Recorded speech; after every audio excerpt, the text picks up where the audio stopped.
آپ درود پڑھنے کا ایک فائدہ اور سمجھیں کہ آپ علیہ الصلوۃ والسلام نے ارشاد فرمایا من صلی علی نائیا فقط ابلغتہ او بلغتہ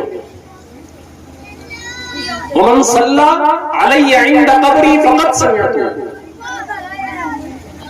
کہ جو مجھ پر دور دراز سے درود بھیجے گا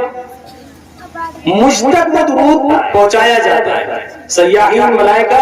پھرتے رہتے ہیں اور جو حضور صلی اللہ علیہ وسلم پر درود پڑھتا ہے اس کو لیتے ہیں اور آپ کی خدمت میں پیش کرتے ہیں کہ ہندوستان کے فلاں گاؤں سے، فلاں قصبے سے، فلاں قریے سے فلاں شخص نے درود بھیجا ہے، اور وہ آپ صلی اللہ علیہ وسلم کو پہنچتا ہے۔